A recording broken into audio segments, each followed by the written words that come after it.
certaine façon.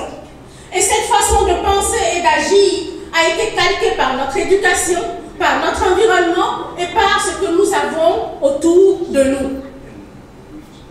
Et on décide de quitter le royaume du monde pour être transporté dans le royaume de Jésus-Christ. Il dit, ok, avant tu étais citoyen du monde, tu avais cette façon de penser, tu avais cette façon d'agir. Maintenant que tu es dans mon royaume, on va changer tout ça. On va faire un changement d'huile. Le moteur va rester en place, mais nous allons décroter tout. On va mettre ça de côté. Et on va te mettre une nouvelle huile qui s'appelle quoi? Le Saint-Esprit. C'est une huile que vous n'avez pas besoin de changer. C'est une huile qui est éternelle. Mais c'est une huile que tu as besoin d'activer chaque jour. Amen. Alléluia. C'est la raison pour laquelle le Seigneur Jésus-Christ, dans le sermon de la montagne, avant de commencer à dire aux gens comment ils devaient agir, comment ils devaient se comporter dans la société, il commence par les béatitudes.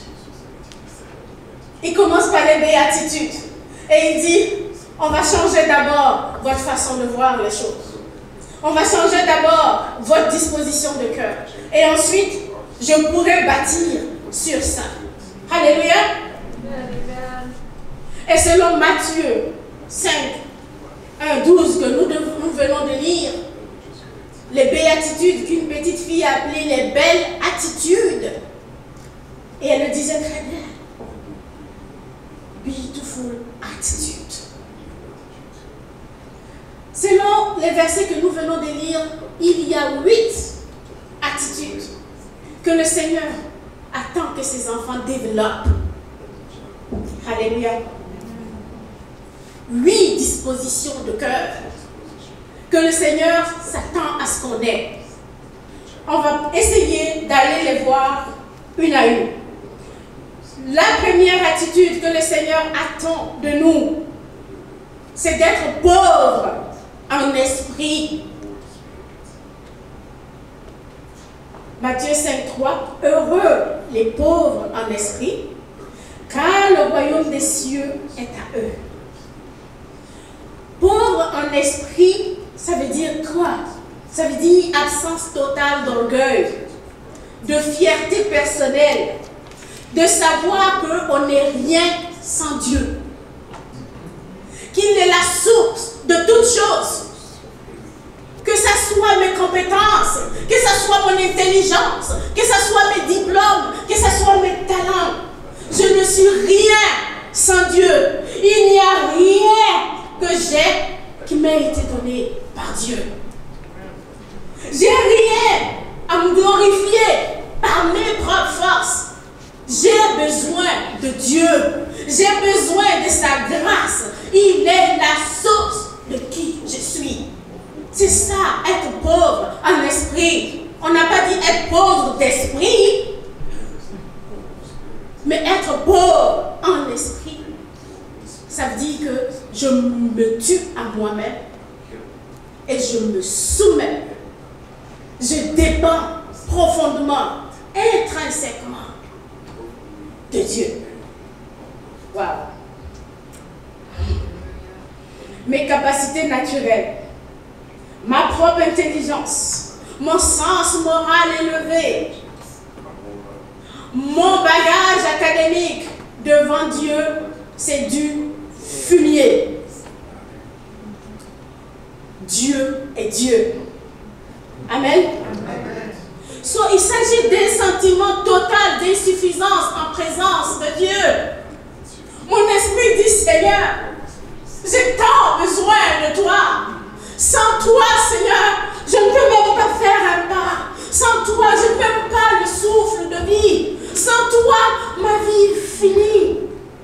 Je regarde tout ça, c'est rien. Et cette disposition d'esprit que le Saint-Esprit dit, ça commence là. Si tu n'as pas ça, tu ne recevras pas le royaume. C'est la clé pour entrer dans le royaume. Si tu n'as pas la foi, tu ne peux pas voir Dieu. Tu ne peux pas plaire à Dieu. Tu ne peux même pas entrer sans visa. Moi qui viens d'un autre pays, je n'aurais pas pu rentrer au Canada. Je serais peut-être rentrée de façon illégale. Mais pour rentrer dans le royaume de Jésus-Christ, il dit, il faut être pauvre en esprit. Et la Bible regorge de plein d'exemples qui nous aident à comprendre ce concept. On a l'exemple de Gédéon. Vous pourrez lire l'exemple de Gédéon plus tard. Dieu l'envoie et dit, non, pas moi. J'appartiens à la tribu et à la famille la plus insignifiante d'Israël. L'idée de grandeur que Dieu lui donnait, il disait, Seigneur, je ne suis pas capable, je ne peux même pas. On a Moïse. L'histoire de Moïse est un exemple. Après 40 ans à réfléchir, quand Dieu lui dit, va accomplir ma mission, il dit, Seigneur, je suis trop petit. Je n'ai même pas la bouche pour parler, je ne sais même pas comment parler. Pourtant, nous savons que Moïse était un homme intelligent. La parole nous dit qu'il était instruit. Et il a passé 40 années dans le désert. Mais malgré ça, devant Dieu, il dit, non, Seigneur, je ne suis pas capable. Tu es trop grand. Sans toi, je ne peux rien faire. On a l'exemple de David. David qui crie, qui suis-je, Seigneur, pour que tu viennes à moi? Cela lui semblait incroyable. On a Ésaïe. Il a eu une vision. Il dit, Seigneur, je suis un homme aux lèvres impures. Purifie-moi, Seigneur. Et on a l'exemple de Paul, l'apôtre Paul, pas papa Paul. Paul était intellectuellement puissant. Cet homme était intelligent. Et je prie chaque jour que Dieu me donne une intelligence à la dimension de l'intelligence de l'apôtre Paul. Parce que c'est une des raisons pour laquelle le Seigneur l'a choisi. Alléluia. Paul, on voit dans les Écritures, il étale lui-même ses capacités naturelles. Mais quand il rencontre le chemin du Seigneur Jésus-Christ, cette intelligence, cette puissance qu'il avait, il regarde tout ça et dit, c'est rien. Ce n'est rien devant la grandeur du Seigneur Jésus-Christ. C'est ça la première disposition qu'un enfant du Seigneur doit avoir. Dans quel état est ton esprit aujourd'hui par rapport à Dieu? Est-ce que tu penses que Dieu est là pour te servir? Ou tu penses que Dieu est tellement grand que sans lui, tu n'es rien, tu n'es que poussière? Est-ce que tu crois que Dieu est là pour régler tes comptes? Est-ce que tu penses que Dieu est là pour te bénir? Ou tu penses qu'il est la source de la vie en toi et que c'est par sa grâce que tu es là et qu'il s'attend à ce que tu sois en intimité avec lui? Où se trouve ton esprit aujourd'hui? Comment tu vois Dieu? Comment tu vois Dieu? Est-ce que ton esprit est pauvre devant Dieu ou ton esprit est tout suffisant? I am the woman of the hour. Look at me. Est-ce que c'est ça? Et si c'est ça, sachez que... Et vous n'êtes plus là. Malheureusement, c'est Dieu, la vie. C'est Jésus-Christ, la vie. Et nous devons toujours nous voir comme ça, en dessous de lui. Pas pour qu'il puisse nous bénir, mais pour que sa vie puisse couler en nous et pour qu'on puisse recevoir le royaume. Et voilà pourquoi plusieurs chrétiens, ils sont dans l'église, mais ils n'expérimentent pas le royaume. Mais tu n'as pas la clé. On t'a donné la clé, tu ne l'utilises pas. On dit la clé, ton orgueil, tu mets ça de côté. Tes connaissances, tu mets ça de côté. Tes raisonnements, tu mets ça de côté. Et tu t'abandonnes complètement à la grandeur de Dieu. Amen. Amen. Dieu est bon. Gloire à toi, Seigneur. Vous savez, il faut qu'on se dise dise la vérité. Hein. Souvent, quand on parle de Moïse, on parle de David, on parle de tous ces gens-là, c'est trop loin pour nous. Mais quand on prend Paul, il est beaucoup plus proche de nous, Paul. Parce que Paul était chrétien comme nous. Paul n'était pas de la trempe de David. Paul était chrétien comme nous. Il a expérimenté la nouvelle naissance comme nous. Mais il pouvait dire, écoutez, moi là, j'étais intelligent. Mais quand vous regardez l'histoire de Paul, comment il était en haut, il s'est rabaissé. Et le Seigneur Jésus-Christ l'a relevé. Et c'est ça avec Dieu. Tu te rabaisses volontairement. Et lui, il te lève. Et quand lui, il te lève, il n'y a personne qui peut te rabaisser. Alléluia. Dieu est bon. Dieu est bon. Et on a le modèle de notre Seigneur Jésus-Christ. La parole de Dieu nous dit qu'il était Dieu. Il était humain à 100%. Mais Seigneur Jésus-Christ reconnaissait la grandeur de son Père. Il dit, je ne peux rien faire sans le Père. Je ne peux rien faire sans le Père. Lui qui était le Fils de Dieu. Lui qui parle aux vagues et les vagues se calment. Lui qui ressuscite les morts. Il dit, je ne peux rien faire sans le Père. Et nous on dit, moi, je peux tout. Je m'en balance de Dieu. J'aurai besoin de lui quand j'aurai des problèmes. Pour l'instant, tout va bien dans ma vie. Pourquoi je devrais me soumettre à Dieu? Non! La clé, c'est ça que le Seigneur Jésus-Christ nous a montré. Je ne peux rien faire sans le Père. Soumets-toi au Père. Cherche la connexion avec le Père par le Saint-Esprit au nom du Seigneur Jésus-Christ. Et tu verras la gloire de Dieu dans ta vie. Amen. Amen. Deuxième attitude. Avoir un cœur sensible aux effets du péché. Matthieu 5, verset 4. Heureux les affligés. Ailleurs, on dit heureux ceux qui pleurent, car ils seront consolés. C'est bizarre, hein? On dit heureux ceux qui pleurent. On n'a pas dit de se mettre à pleurer pour rien. C'est pas de ça qu'il s'agit. Ça veut tout simplement dire d'avoir un cœur qui a horreur du péché. Aujourd'hui, on vit dans un monde où le péché est devenu mignon. On n'a même pas le droit de parler du péché. You are judging me. Mais non. Bien-aimé, l'enfant du Seigneur Jésus-Christ doit pleurer. C'est un chagrin. Quand tu as du péché dans ta vie, ça doit être un chagrin. Tu dois prendre le deuil. Quand tu vois le péché qui fait des ravages dans les couples, qui fait des ravages dans cette société, tout ce que nous vivons en ce moment, notre cœur devrait pleurer tout le temps.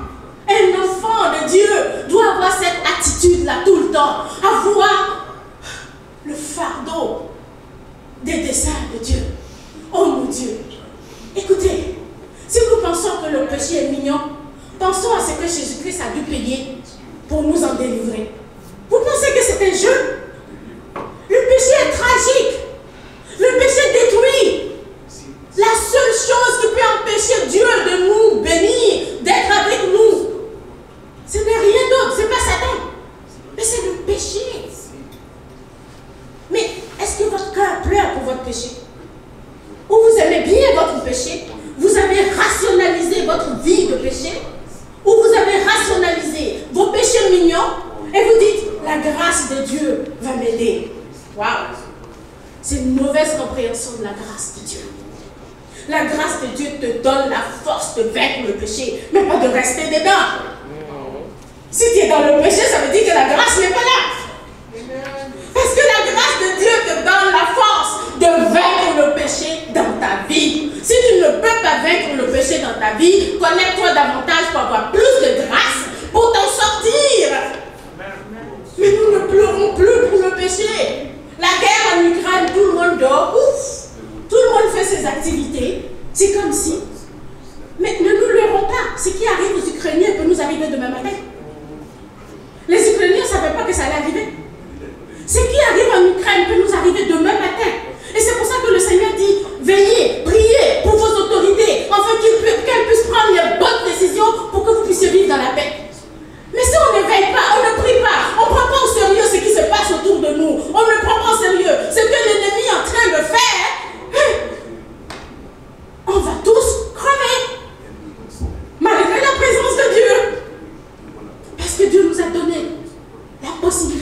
Il dit ta disposition de cœur. Chaque jour, tu te lèves. Pleure pour les péchés. Pleure parce que c'est pour le péché que Jésus-Christ allait à la croix. Pleure pour tes propres péchés. Pleure pour les péchés de ta famille. Pleure pour les péchés de ta nation. Pleure pour les péchés de l'humanité. C'est un fardeau qui devait être dans notre cœur chaque jour. Mais aujourd'hui, c'est pas mon problème, c'est sa vie. De toutes les façons, mon péché à moi, je ne suis pas parfaite. C'est mon péché à moi, de toutes les façons, Dieu va me bénir. Il va me pardonner. Dieu connaît sa valeur. Mais est-ce que toi, tu connais ta valeur? Est-ce que tu sais que par tes propres actions, malgré la volonté de Dieu de te sauver, tu peux être aligné pour aller directement ailleurs d'autre que chez Dieu? Malheureusement, c'est ça la vérité. Et Seigneur Jésus-Christ dit, bienheureux ceux qui pleurent, ceux qui sont affligés à cause de la tragédie du péché, à cause de la tragédie de la souffrance. Ceux-là qui se lèvent tous les matins, qui cherchent la face de Dieu pour que ces choses changent.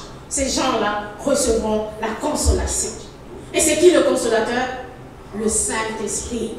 Ça veut dire que si vous voulez avoir la plénitude du Saint-Esprit, vous devez vous mettre à avoir horreur du péché, à prier pour les âmes perdues, à prier pour les rétrogrades, à prier pour votre propre vie, afin que le Saint-Esprit se glorifie dans votre vie. Amen. La dernière fois que vous avez pleuré pour les desseins de Dieu, c'est quand? On a facile à pleurer pour nos propres problèmes. On a facile à pleurer parce que on meurt de chagrin, parce qu'on souffre, parce qu'on a été rejeté, parce qu'il y a des choses qui ne fonctionnent pas. Mais quand est-ce que pour la dernière fois on a pleuré parce qu'il n'a mal en enfer? On a pleuré parce que nous-mêmes on n'arrive pas à vivre la vie que Dieu veut. C'est quand la dernière fois nous l'avons fait? Vous voyez, c'est ça que le Saint-Esprit veut changer. Il veut que nos cœurs changent. Parce que quand on est chrétien, c'est ça. Le chrétien ne pleure pas pour des choses inutiles. Dieu dit, je vais m'en occuper. Ton mari fait des bêtises à la maison, ne pleure pas. Rentre dans ton lieu secret. Et dis au Saint-Esprit, voilà ce qu'il fait, occupe-toi de lui. Mais pleure, parce que ton mari s'en va en enfer. Pleure, parce que tes enfants ne connaissent pas Dieu. Pleure, parce que ton entourage ne connaît pas Dieu. Ça, Dieu dit, il va honorer tes larmes. Il va te donner la consolation qui vient avec. Amen. Troisième attitude. Là, vous pouvez me suivre maintenant avec les béatitudes. Alors, alléluia. Nous devons avoir un cœur sensible aux effets néfastes du péché. Le péché, il est tout sauf mignon. Il est tout sauf notre ami. Ayons horreur du péché, les amis. Et le péché, ce n'est pas tuer son frère seulement. Si vous suivez, vous lisez le sermon de la montagne, même le simple fait de penser que votre frère est un imbécile, déjà, c'est un péché. Dieu ne veut même pas qu'on pense à ça. Mais le nombre de fois où on murmure contre nos frères, nos maris, nos enfants,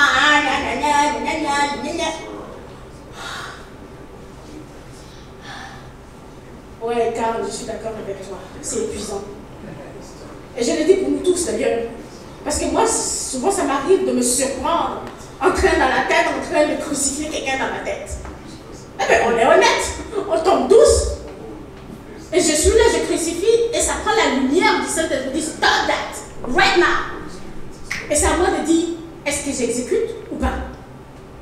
Quand le Saint-Esprit arrête, ça veut dire que non, tu n'as pas le droit de penser comme ça de ton frère ou de ta soeur dans ta tête. Même si ton frère ou ta soeur t'a fait du mal, c'est pas comme ça qu'il faut penser dans ta tête.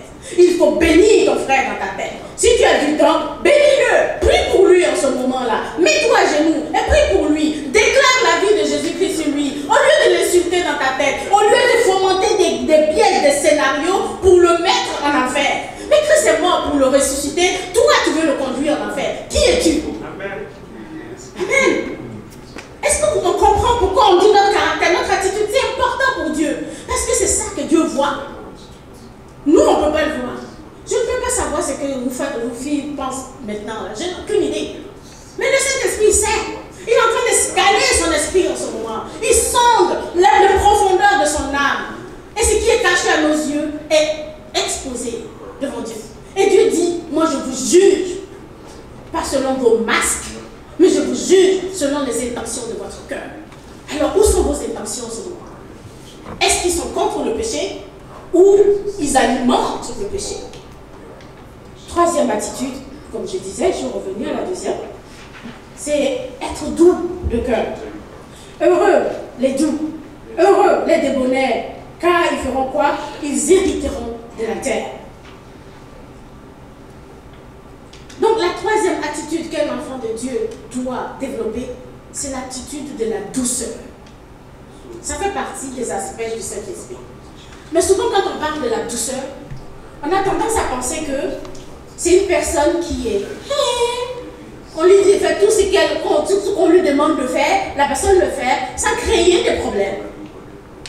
C'est à ça qu'on pense quand on parle de la douceur. La Bible nous dit que Moïse était doux. La Bible nous dit que Jésus-Christ était doux. Mais on va s'entendre, vous et moi, que ni Moïse ni Jésus-Christ étaient des hommes faibles. Non. Moïse était un homme puissant. Il a affronté Pharaon. Et Pharaon avait peur de Moïse. Il a dirigé le peuple d'Israël dans le désert pour les emmener à la terre promise. Vous pensez que c'est un homme faible? Non. La douceur dont on parle ici et que l'enfant du Seigneur doit développer, c'est une soumission inconditionnelle à l'œuvre de Dieu. C'est ça, être doux. Quand on dit, Monsieur Améga, vous devez être un homme doux, Pasteur Tony, vous devez être un homme doux, ça veut dire que vous devez être des hommes soumis inconditionnellement à Dieu. Et vous devez laisser le Saint-Esprit vous malayer. Vous êtes docile entre les mains du Saint-Esprit. On dit c'est un homme qui est doux, parce qu'il n'est pas rebelle, parce qu'il n'est pas belliqueux. Il ne se bat pas contre Dieu. Il se laisse conduire par le Saint-Esprit. C'est ça, la douceur. Et Dieu dit, la troisième attitude qu'un enfant de Dieu doit avoir, c'est de développer cette douceur-là. Laissez le Saint-Esprit développer cette douceur. Qu'on devienne des gens qui sont soumis à la parole, qui sont soumis au Saint-Esprit, qui sont soumis à Dieu, volontairement. Dieu dit volontairement. C'est ça la douceur. La douceur, on ne t'oblige pas. C'est volontairement que tu décides de te laisser faire. Et ça, c'est une puissance. Surtout pour les femmes, j'en parle. C'est une puissance. Essayez, vous allez voir. Alléluia. Quatrième attitude.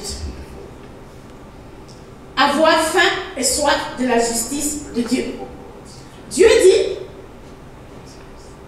tu es enfant de Dieu, ta façon de penser maintenant doit se porter sur la soif et la faim de la justice de Dieu. Pas de ta justice, pas de la justice de ce monde, mais la justice de Dieu. Et la justice de Dieu, c'est sa parole, les principes de sa parole. Dieu dit, tu dois avoir faim et soif de ma parole. On a faim d'Atiéké, on a faim de Poutine, on a soif de bibine, on a soif de boissons gazeuses, on a soif d'une eau bien fraîche. Avons-nous soif de la parole de Dieu? Avons-nous vraiment soif des principes de Dieu dans nos vies?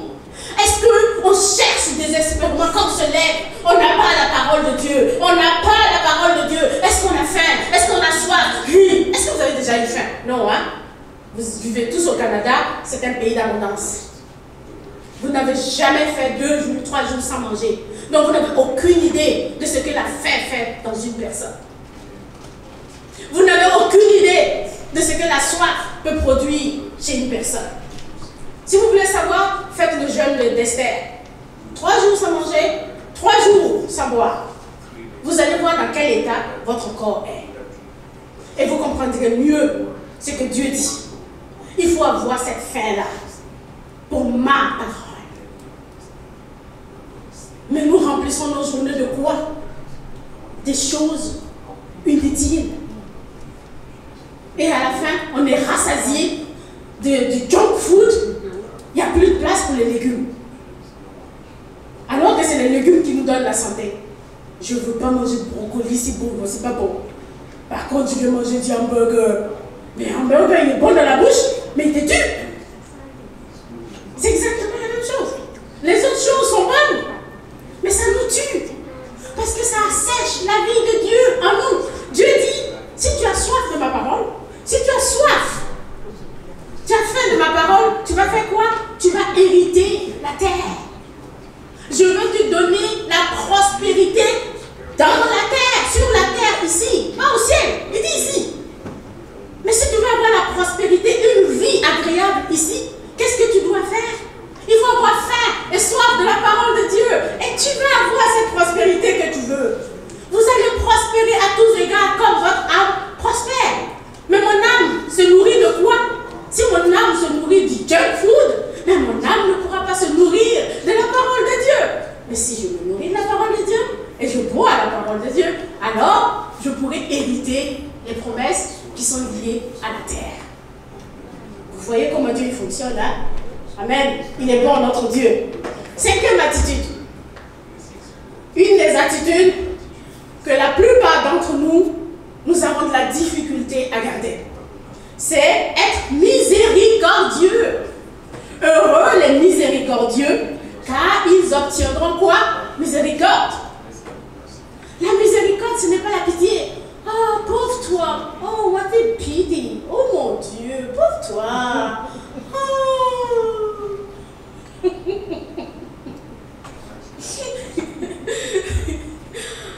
Vous voyez comment on fonctionne toujours, hein?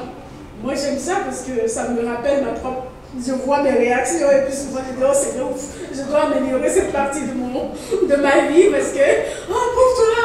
Mais non, la miséricorde, c'est pas la pitié, c'est la compassion active pour les autres. Jésus, ému de compassion, il agit. Si tu as pitié des gens, tu ne vas jamais rien faire. Oh, pauvre toi. De toute façon, tu avais bien qu'à te comporter. C'est ta faute si tu as tous ces problèmes-là. Débrouille-toi. Si je veux un business, I don't like. Non.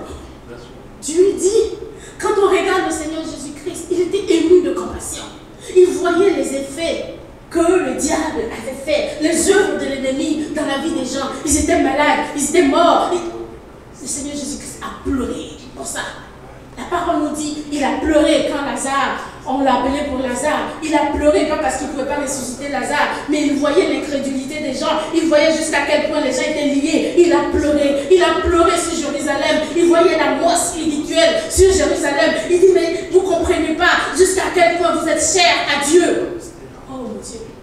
Il a pleuré quand il devait se séparer du Père pour un temps, pour accomplir sa mission sur la croix. Donc vous voyez jusqu'à quel point le Seigneur Jésus-Christ lui-même, il pleure, il cherche. Et nous, qu'est-ce qu'on fait? Seigneur, grâce, miséricorde. On ne veut même pas pardonner aux gens qui nous ont dit, ta grosse tête. Quelqu'un te dit ta grosse tête. Tu le retiens dans ton cœur pour toute une vie. Mais ici, tu as une grosse tête. Gloire à Dieu, elle est pleine d'intelligence, elle est belle ma tête. Où est le problème? Elle est pleine. Elle déborde. Alors qu'elle soit grosse, c'est ton problème. Mais où est le problème? Moi, j'aime ma grosse tête. So what?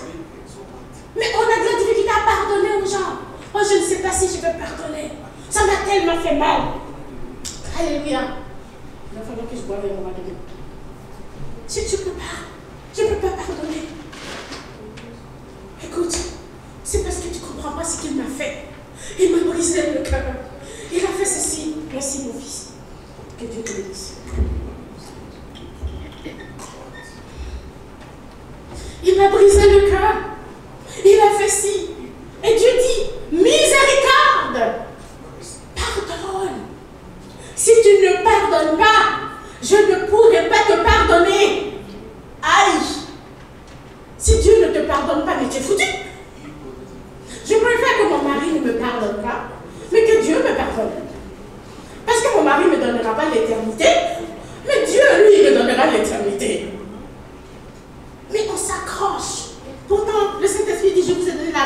grâce de pardonner. Vous ne pouvez pas pardonner vous-même, mais si vous vous connectez à moi, vous allez être capable de pardonner. Donc l'attitude que nous devons développer par rapport à ça, c'est d'être des personnes miséricordieuses en tout temps. Ne laissons pas entrer l'offense. Dès que l'offense arrive, on bloque. L'offense ne rentre pas. Je te pardonne. Tu n'as rien fait, je te pardonne. Tu as fait, je te pardonne. Je suis en mode pardon, pardon, pardon, pardon, pardon à tout moment. Et quand quelque chose commence à s'installer dans ma tête, je ne lui donne pas plus d'une minute. Tu as une minute, après ça fout le camp. Parce que si tu laisses dépasser la minute, après ça devient un monstre. Tu ne peux plus l'arrêter. Donc Dieu dit, développez l'attitude miséricordieuse. Ayez de compassion pour les autres. Ne soyez pas des gens auto-centrés sur vous-même, vos propres problèmes. Quand est-ce que vous avez ouvert les yeux et vous vous êtes mis à la disposition des autres? Jésus s'est tout le temps mis à la disposition de tout le monde. Mais nous, on se concentre sur nous. On ne pense même pas aux autres. Jésus dit, il faut avoir un cœur miséricordieux. Donc voilà les attitudes que nous devons développer. Est-ce que nous sommes suffisamment miséricordieux? Ou nous pensons que la vie tourne autour de nous et de nos propres problèmes? Amen. Sixième attitude à avoir. Avoir un cœur pur. Heureux ceux qui ont le cœur pur, car ils verront Dieu. Un cœur pur, ça ne veut pas dire un cœur où on ne peut pas trouver de péché. Et techniquement, oui, on ne peut pas y trouver de péché si vous appliquez le principe de la confession automatique. Est-ce que vous comprenez ça?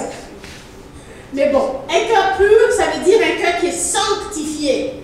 Ça veut dire un cœur qui est mis à part pour servir Dieu, pour faire ce que Dieu veut.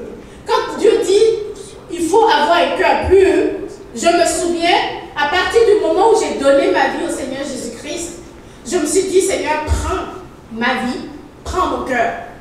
Ça veut dire que tout ce que je permets à ce que ça rentre dans ce cœur, que ça soit toi, pour toi, rien que pour toi.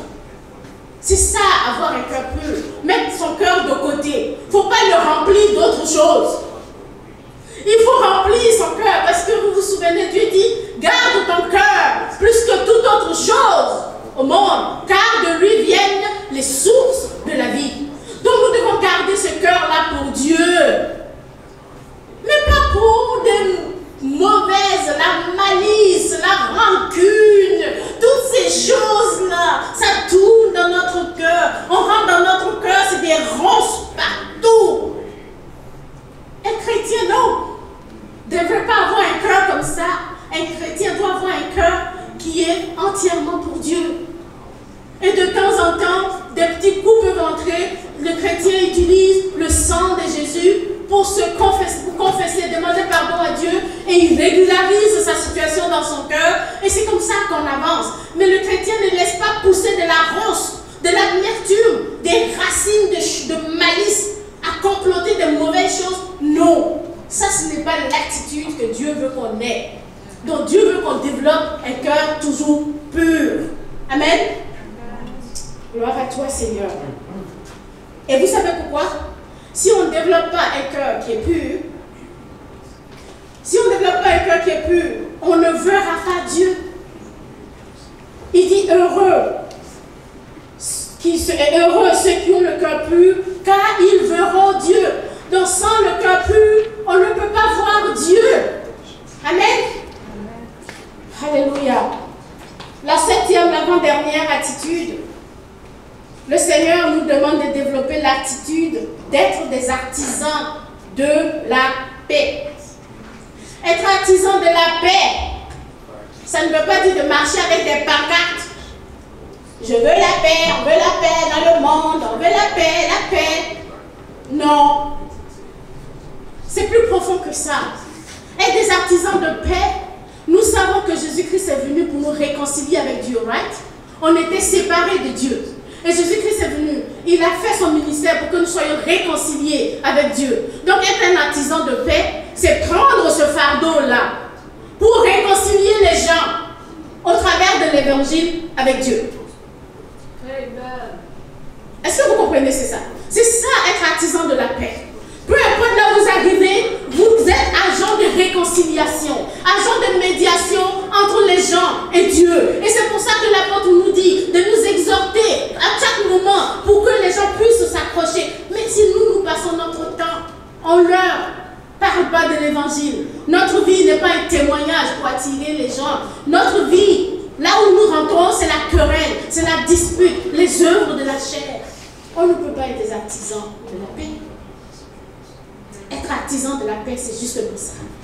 Comprendre l'œuvre de la croix et prendre cette croix-là et devenir une personne qui travaille comme pacificateur, médiateur entre ceux qui sont séparés de Dieu et ceux avec Dieu.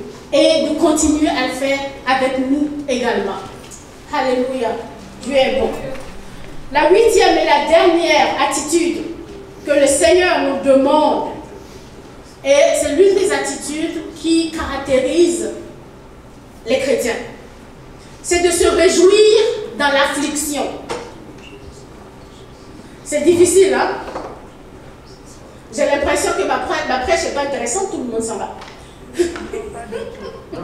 Mais non, je sais. Nous devons nous réjouir dans l'affliction, dans l'épreuve. C'est ça qui fait la distinction entre un chrétien et les autres. La plupart du temps, quand les gens sont persécutés, ils sont concentrés sur le problème. Mais le Seigneur Jésus-Christ dit, l'affliction va faire partie de votre vie. L'affliction va être un outil que je vais utiliser pour vous emmener plus loin dans votre marche avec moi. Donc, dans l'épreuve, dans l'affliction, trouvez des oasis, trouvez la joie. Pas la joie momentanée, mais une joie profonde que le Saint-Esprit donne. Alléluia.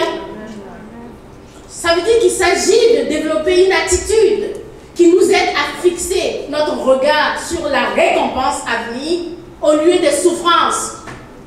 On passe notre temps à pleurer sur nos souffrances. Dieu dit, regarde plutôt la récompense que j'ai pour toi. Ça va te donner la force de supporter ce que tu es en train de supporter.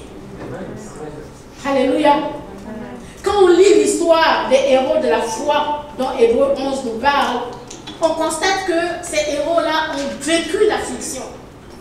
Mais il y a une chose qui a fait la différence, c'était leur attitude par rapport à l'affliction. Ils ont tenu bon, ils ont tenu ferme. Et ils ont dit, la récompense en vaut la peine. Vous voyez tous ces gens qui sont morts, la tête renversée.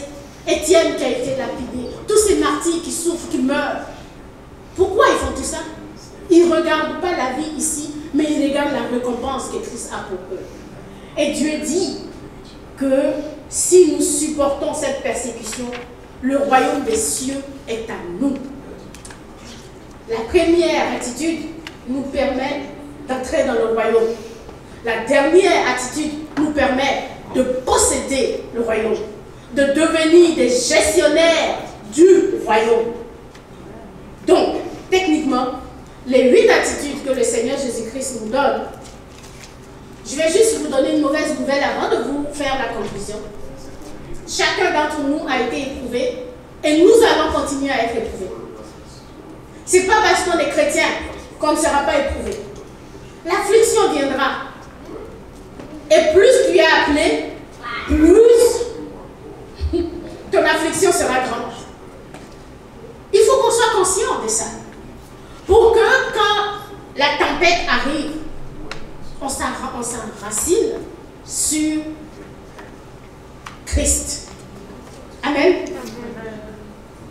Ça ne veut pas dire que nous devons développer une vie de maso. Dieu ne nous appelle pas à aller chercher la souffrance parce qu'il faut se réjouir dans la souffrance. Non. Ce n'est pas la peine d'aller chercher la souffrance parce qu'elle viendra vous trouver.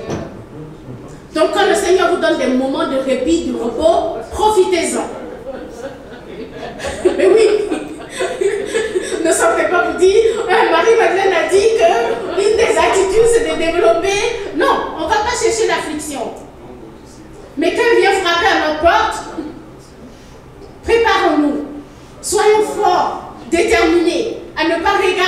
problème, mais à regarder celui qui va nous sortir du problème. Amen. Alors, je vais finir avec ça. Bien-aimés, votre attitude est déterminante dans la réussite de votre vie chrétienne. Si vous ne développez pas les attitudes que Dieu vous demande de développer au travers des béatitudes, vous risquez de passer à côté du bonheur, mais vous risquez de manquer toutes les promesses que Dieu a pour vous. Parce que votre attitude va déterminer votre latitude et votre altitude dans le royaume. Est-ce que vous comprenez? Ton attitude détermine ta latitude et ton altitude. Tu as beau être compétent, intelligent, mais si tu ne comprends pas, tu n'as pas les bonnes attitudes, tu ne pourras pas produire l'altitude à laquelle Dieu t'attend, la dimension élevée où Dieu peut t'emmener, ou la latitude à l'extérieur des nations où Dieu peut te mener. Tu risques de rester à Jérusalem et mourir à Jérusalem. Alors que Dieu veut t'emmener aux extrémités de la terre et il veut te lever là où personne ne peut te rabaisser. Mais c'est ton attitude qui va déterminer cela. Amen. Amen. Vous savez, c'est en étant pauvre qu'on reçoit le royaume. C'est en étant sensible aux effets du péché qu'on reçoit la consolation. C'est en étant doux qu'on hérite de la terre. C'est en ayant soif et faim de la justice de Dieu qu'on sera rassasié. C'est en étant miséricordieux qu'on obtiendra miséricorde. C'est en ayant le cœur pur qu'on peut voir Dieu. C'est en étant des artisans de la paix qu'on sera appelé fils de Dieu. Et c'est en supportant l'affliction à cause de Dieu que nous recevrons le royaume des cieux. Alors ce matin, j'espère qu'au travers de cet enseignement que nous avons eu, vous allez examiner profondément vos attitudes. Et vous allez vous asseoir pour demander au Saint-Esprit de vous guider, de vous amener à développer l'attitude qui vous manque le plus. Parce qu'on ne les a pas tous. Certaines attitudes sont déjà là, mais d'autres ont besoin d'être développées. Alors prenez votre liste de vérification, vos checklists, et cochez au niveau des attitudes pour voir qu'est-ce qui vous manque. Quand il manque quelque chose, on le demande au Saint-Esprit. Alors, puisse le Saint-Esprit changer notre attitude et nos pensées pour les rendre conformes à celles des béatitudes. Je déclare que nous marchons dans la dimension d'attitude nouvelle par la grâce du Saint-Esprit qui œuvre en nous. Au nom du Seigneur Jésus-Christ. Amen. Amen. Soyez bénis. Merci Seigneur. Merci de ta fidélité. Merci Seigneur de cette parole vivante que tu viens de nous donner. Seigneur, ce ne sont pas des paroles qui ont été sémées en l'air, mais ce sont des paroles que tu as inscrites dans nos cœurs. Aujourd'hui, dans le nom puissant du Seigneur Jésus-Christ, je scelle ces paroles dans le cœur de tout un chacun d'entre nous, Seigneur. Et Seigneur, je déclare que la capacité de les accomplir et la capacité à ce qu'elles deviennent une lumière pour notre vie, une lumière pour notre marche chrétienne, Seigneur, nous est donnée par la puissance du Saint-Esprit. Oh Éternel mon Dieu, je déclare sur la famille jeunesse une nouvelle dimension parce que nous avons cette assurance que nos attitudes vont être conformes, Seigneur, aux attitudes que le Seigneur attend de nous. Au nom du Seigneur Jésus, je relâche tes enfants avec toutes les promesses que tu as pour eux et je vous souhaite un bon week-end et que la grâce et la faveur du Seigneur vous visitent puissamment. Amen. Amen. Gloire à toi, Seigneur.